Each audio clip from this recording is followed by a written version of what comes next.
I want to talk about something today that the standard Philippines expat content is going to pretend is not happening because, to be honest, it's uncomfortable for the dream foreigner pitch that they have personally been peddling for the past decade. The Philippines economy in 2026 is tanking. It's not slowing, not adjusting, not a temporary soft patch. It's tanking, and the numbers, the reasons, and the trajectory all point in the same direction. I want to walk you through what's exactly happening, what the official data says, what the reasons are, and what it means for the long-term Western foreigner who is considering the country as a destination. Let me start with the numbers, because they are the part of the story that almost nobody in the Philippines expat space is willing to address honestly. The Philippines' GDP grew by 2.8% in the first quarter of 2026. That's the weakest reading since 2009, leaving aside the pandemic period. That's the worst first quarter GDP figure in ASEAN. That's the third consecutive quarter of deceleration. The fourth quarter of 2025 was 3%. The third quarter was already slowing. Then the OECD in its June 2026 outlook slashed its full-year forecast for the Philippines to 3.2%, down from 5.1% it had forecast just months earlier. If realised, that 3.2% figure would be the slowest year of growth in 16 years, excluding the pandemic. The Asian Development Bank cut its forecast too, from 5.3% down to 4.4%. The UOB analysts went further, cutting from 5% to 3.2%. Multiple regional forecasters are now flagging downside risk to even those lower numbers.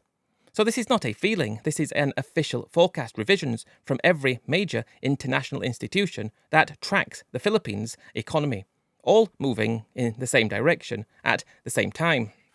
Now, the article version of this is over on my website. The link is in the description and the pinned comment. Please go check it out. It is the starting point for something big that I'm currently building to help Western foreigners with a certain mindset in Southeast Asia buy a Westerner for Westerners. Let me get into the reasons, because the numbers themselves do not explain why this is happening. There are 5 main reasons that the Philippines economy is tanking in 2026, and once you see them all stacked together, I believe it signals that this is not a temporary problem, but a problem likely to only get worse.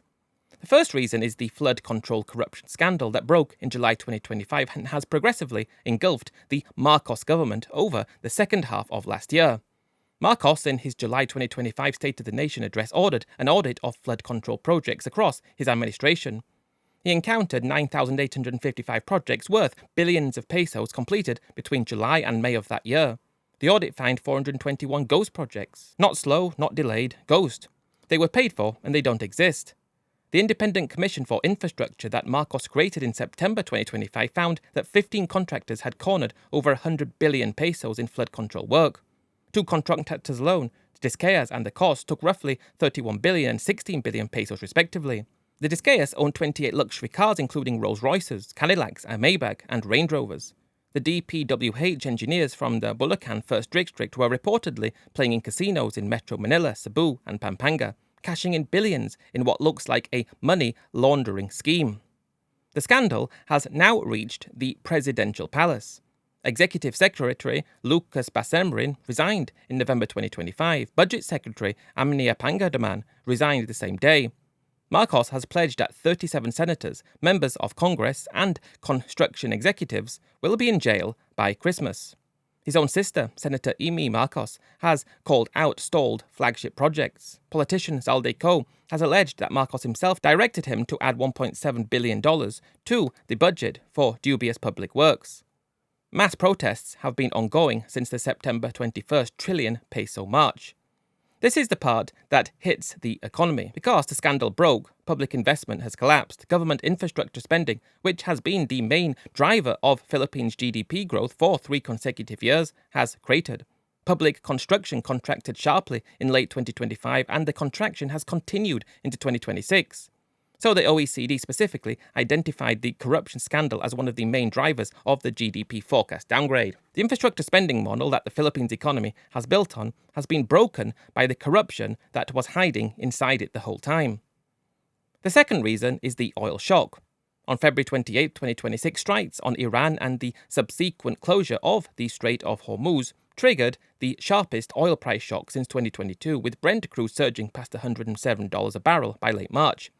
This is uniquely disastrous for the Philippines, as the country imports roughly 95 to 98% of the crude oil from the Middle East, the highest exposure in Asia. The average Asian exposure is 65%. The Philippines is the most oil-vulnerable major economy in the region, and the shock has hit harder in the Philippines than anywhere else. This could not have been planned for. Inflation in the Philippines was 1.7% for the full year of 2025, the lowest in 9 years. By April 2026, inflation was 7.2%. That's a fourfold increase in 5 months.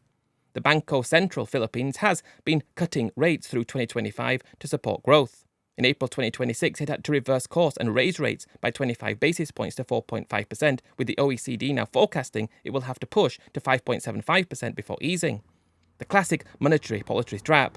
Rate hikes will not actually solve the oil shock because the inflation is supply-driven, but the central bank has to be seen to be responding, and the response is going to deepen the slowdown. The third reason is the peso declining in value, a good thing for the expats who consume local produce, but it does signal an overall issue with the broader economy. The peso started 2026 at around 58 to the dollar. In January, it hit 59.38, then a record low. By March, it was at 60. By April, it was even worse, at 61. That's a 6% depreciation in 4 months.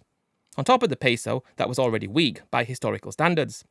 The depreciation is making everything imported a lot more expensive. So oil costs more in peso terms, imported food costs a lot more in peso terms, electronics, raw materials, medicines, school supplies, transport costs, electricity, all of it is more expensive because the peso is sliding. Some commentators will tell you that a weak peso helps remittances and the BPO earnings, and there is a grain of truth in that.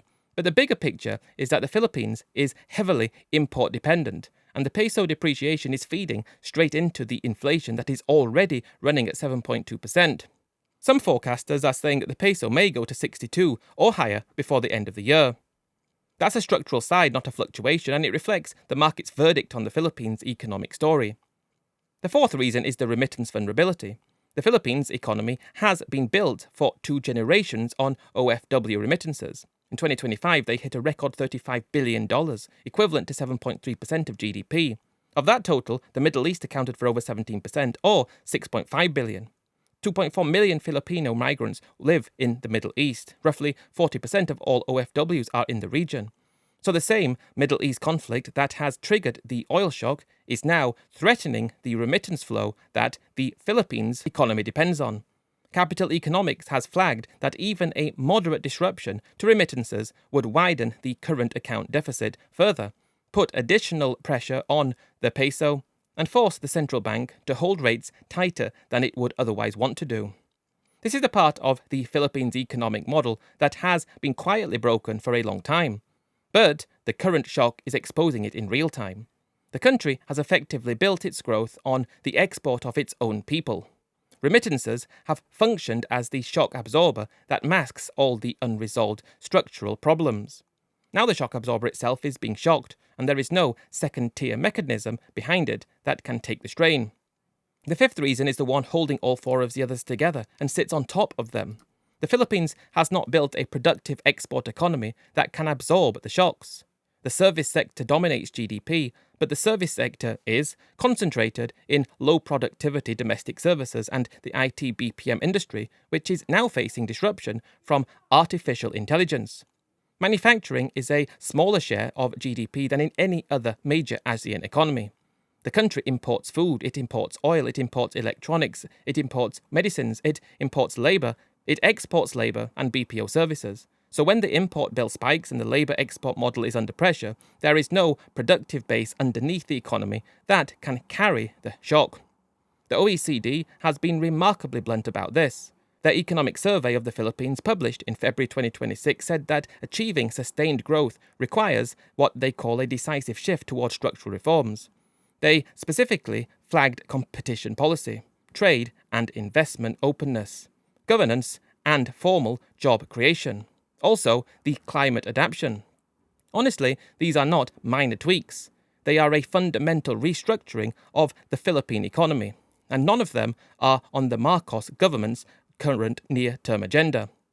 Marcos is fighting for his political survival in the flood control scandal, and the structural reform conversation has been progressively pushed off the table.